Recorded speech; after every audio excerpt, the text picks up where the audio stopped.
Welcome back, everyone. Michael here with Offshore Citizen. One of our viewers asked me to make a video on networking for the rich. And so this is what we're going to cover today, is different strategies depending on where you're at, what you're looking for. I'm going to talk about kind of places that you may wish to go that are going to be good for it, not geographically, but events and things like this, as well as on the flip side, types of factors you should consider, in my opinion, and based on some of the experience that I have. But I'm sure lots of you guys also have suggestions here, so any suggestions you might have, different groups, different thoughts and ideas, etc., please put them in the comments below. Would love to hear from you guys on what it is that you have to say here. I am by no means, the arbiter of truth on this matter. So yeah, let's dive in. Before we do, if you haven't already, please hit the subscribe button, hit the all notifications so you don't miss out on any videos. If you'd like help with things that we take care of here, which is forming companies, opening bank accounts, getting residency permits, getting citizenships, figuring out what international place to relocate is best for you, or figuring out how to optimize your business globally, tax optimization, asset protection, these sorts of things, please reach out to me. You can book a call, calendly.com/Michael-Rosmer. There's a link in the description below. Or send a message to our websites, offshorecitizen.net and offshorecapitalist.com. Okay, so I'm first of all going to preface this topic by saying that there's a period of time years ago that I was told, like, oh yeah, go and be around millionaires, and I didn't find that advice to be that useful. Actually, I did it, and not the most amazing thing. And the reason is, I think that it's worth, as with anything, considering the purpose of why you're doing something.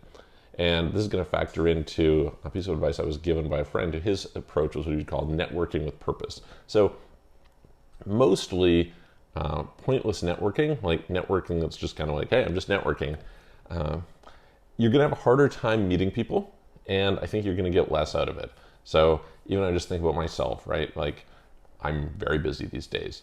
I've got lots of projects going on. I have more people demanding my time than I have available time. So if you have something to connect on, for example, I was talking to somebody earlier today who wants to talk about doing a project and maybe interviewing an expert and things like this. I'm like, okay, that's cool. I'm interested in learning. It fits in with projects that I'm doing, etc. If somebody's saying, hey, listen, can we just jump on a call and talk? I'm like, you know what, probably not. I have, lots of other people that, I would like to do that with, and I don't have enough time for them, so it's nothing against you, but that's just the situation. And there's a lot of people who are in that situation, okay? So when you have purpose, you're going to find that it's much, much easier to connect with people, and I'm going to talk in a bit about some of the strategies you can use in that regard, but I think that's worth thinking about. The second thing is, of course, like, why are you doing it? So back in the day when I first did it, it was, I was looking for business opportunities mainly, right? It was like, okay, great. I want to be in an environment where we can, create wealth, create business, do deals, etc. And what I found is that most of the people who had some modicum of wealth, right? So let's kind of bring us to another topic, which is like, well, okay, how rich is rich? How wealthy is wealthy? So at the time, I remember kind of most of my social circle probably made like $300,000 to $700,000 a year, kind of that range. I was in Canada, so it'd be Canadian dollars. It's a little bit less, but anyway, somewhere in that range. Of course, there's a spectrum everywhere from people who are making $50,000 a year to people who are making a few $1,000,000 a year, right? So that was kind of the range at the time. But what I noticed with a lot of people was that success was more a function for them of just time than anything else. Like, you got momentum, you did something, there'd be somebody who owns a trucking company who, does well with it, etc. But really, they've been in the business for a lot of years. They maybe inherited the business from somebody to start off with. And so that person, their drive, the types of deals that I would want to do, their knowledge, actually wasn't really what it was cracked up to be. So it was like, okay, that was one experience, right? On the flip side, I've been in some environments where it's a phenomenal experience. It's phenomenal, right? Maybe you're around a group of cool internet marketer people, and if you want to learn the space, do things like that, do other projects with them, etc., it's like dynamic and there's lots going on. And so this factors in, I think, a little bit to locations. For example, I mean, probably the most stereotypical place with rich people is Monaco, right? On the other hand, generally speaking, Monaco is a place that there's lots of rich people there, very rich people, right? In spite of that, it's a place where those rich people mostly aren't doing much. It's kind of like hey, I've sold my company for $100 million and now I'm living in Monaco and I'm pretending to do business and I go for coffee. I think one of my clients who there was describing it this way. He's like, hey, listen, people go for coffee to say they're doing business, but really they're just going for coffee and so on and so forth. And they never really do anything. So that's a different environment than like a builder's environment. Now, that might be perfectly good for what you want, right? So I'm not saying do this or do this. What I'm saying is, what's your objective going into it? Thinking about it from that standpoint. Are you there to learn something? Are you there to do deals? Are you there to invest? Are you there to look for investors? Are you there for just social circle? Are you there to do some sort of philanthropy? Like, whatever it is that you're trying to do, there's going to be a different way of doing that. Okay, so all of that being said, setting the stage in that sense, let's go through some of the places that I have found to be most useful. So first of all, there's various groups. In the comment that I'm replying to, they'd mentioned Tiger 21 and asking about Tiger 21. I haven't personally attended Tiger 21. I have a bunch of friends who have. And generally, from what I've heard, it's a high caliber of people. It's generally good people. So, great. I can't speak specifically to that. I can speak a lot more to EO, Entrepreneurs Organization. Entrepreneurs Organization, the bar I think to get in, last I checked, was $1 million a year in revenue in your company. So not that high it varies depending. I think there's like 3 criteria: a certain number of employees, a certain number of revenue, and something else. And so you don't get the person who just sells houses and sold 2 houses, right? That sort of thing. But very good group in my experience. Now, I'm viewing it from a particular part of geography, which was, part of Canada where I was living at the time, and, seemed to be really good in that regard. But I've heard this from a number of other people that, there's some really great people in there and they really appreciate that. It's also seems to be quite good for providing sort of there was a book written called The Breakthrough Company a number of years back, which is, if any of you have read Good to Great, great book, cool concepts, etc. But the average market cap of the companies they did the studies on was $13 billion. And so the author of The Breakthrough Company was talking to Jim Collins and said, hey, listen, somebody should do this for small businesses. And Jim was like, yeah, maybe you should. And so that was what the guy did. And they went and studied 6,000 companies. And anyway, one of the things they were talking about was like a lattice when you're growing a company.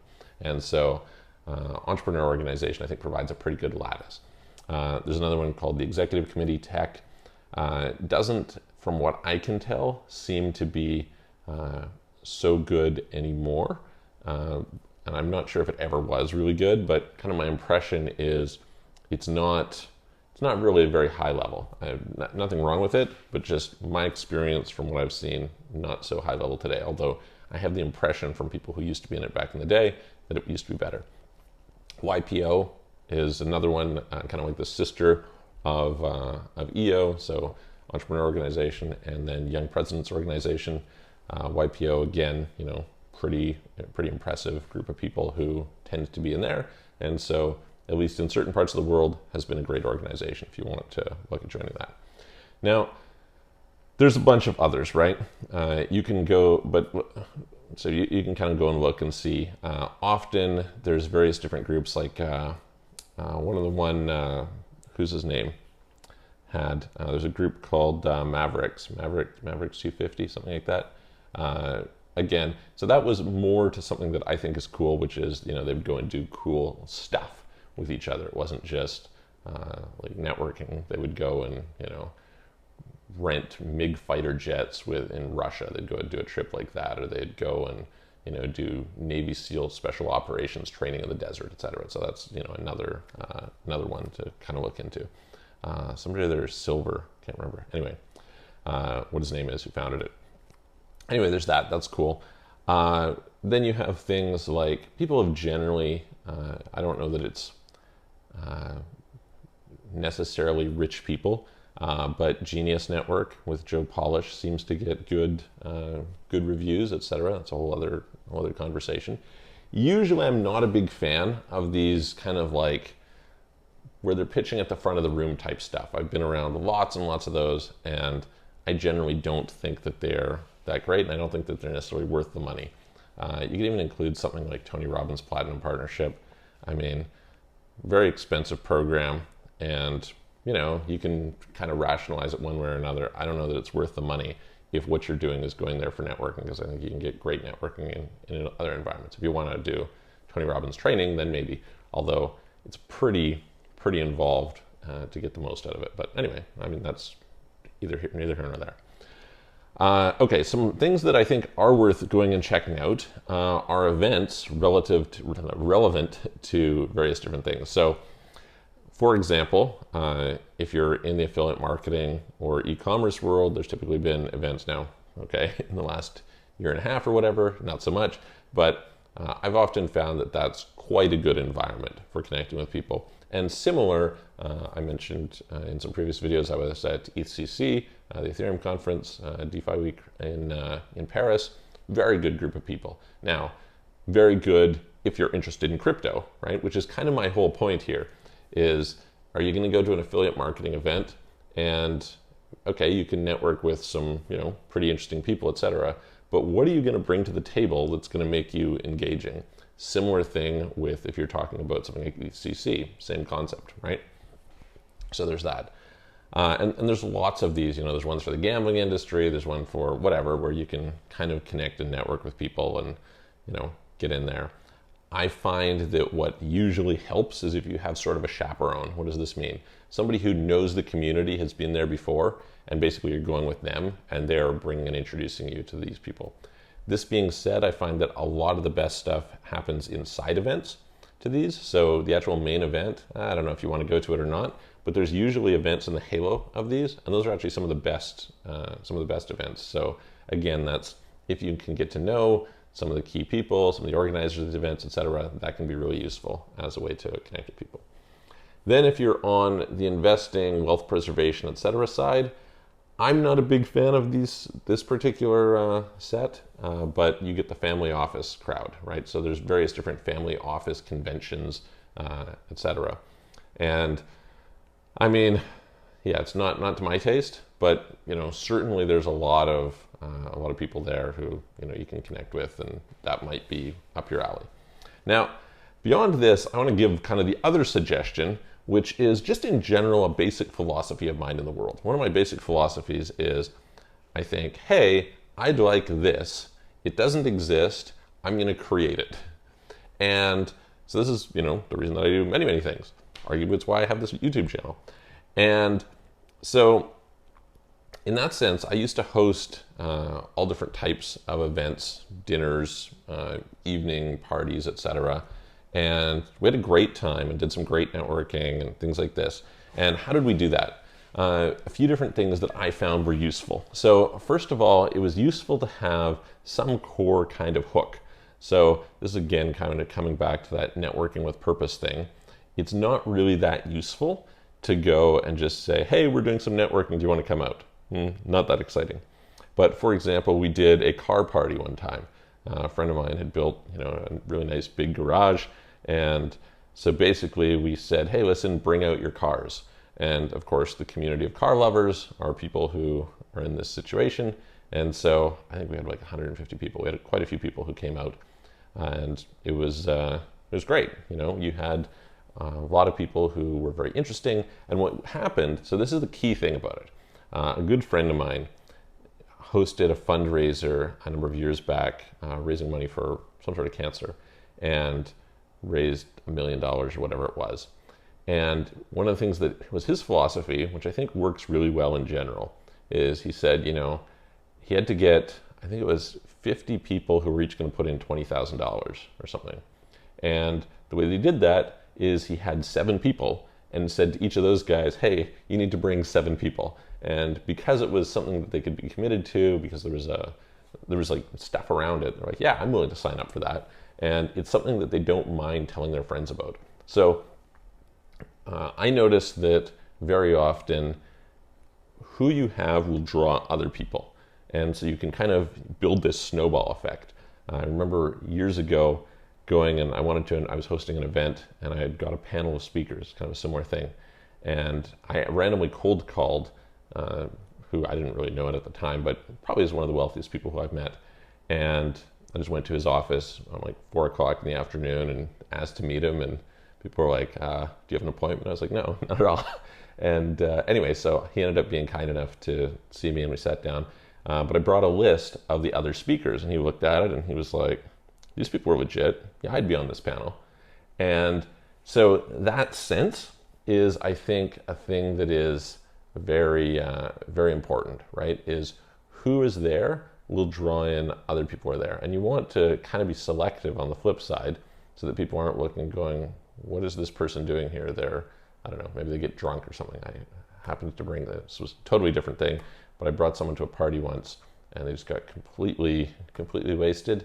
And, then it like reflects badly, right? So it's not something, so you kind of have to be selective in that regard. But I think you can host these things, and what you get is this kind of what I call the climbing the ladder effect, right? Which is, hey, who do I know? I know a small group of people. Those people know a group of people. Those people know a group of people. And so what you do is the first time you bring out, maybe you have 5 or 7 people, and you get them to each bring some people they know. So now you've got, 20 people or something. Well, now you know 20 people. So now the next time you do it, you have those people, plus you get them to bring people. Now, not everybody will show up, et cetera, but you gradually build a network this way, and it can be really great.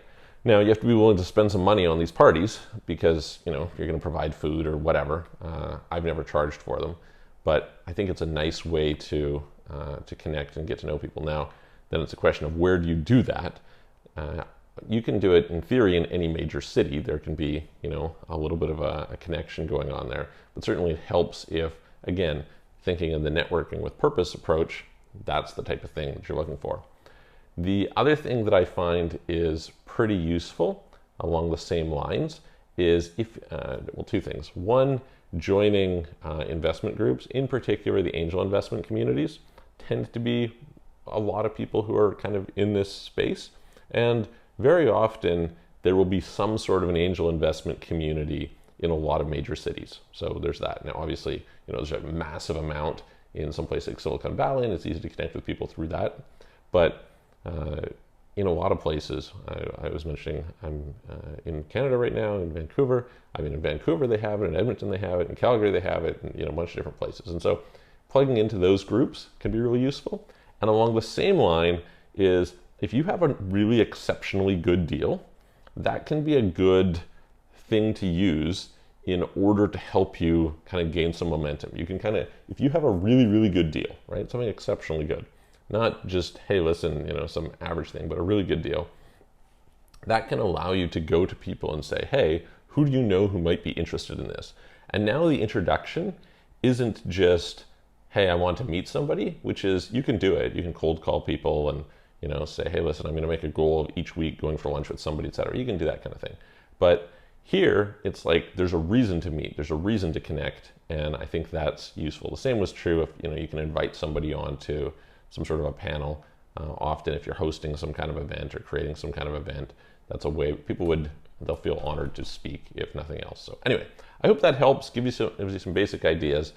And, obviously I talk a lot about different parts of the world where there is things happening. For me, the thing that is interesting is when you have builders, and builders aren't necessarily rich people, right? Builders are people who they're doing stuff. They're, maybe they're engineers. I had a great conversation the other day with someone who, he's like a really fantastic engineer and really interested in building cool technology and excited to learn things and dive in. And, to me, that's very interesting and exciting. So anyway, but it's to each their own, what it is that you want. So I hope that helps.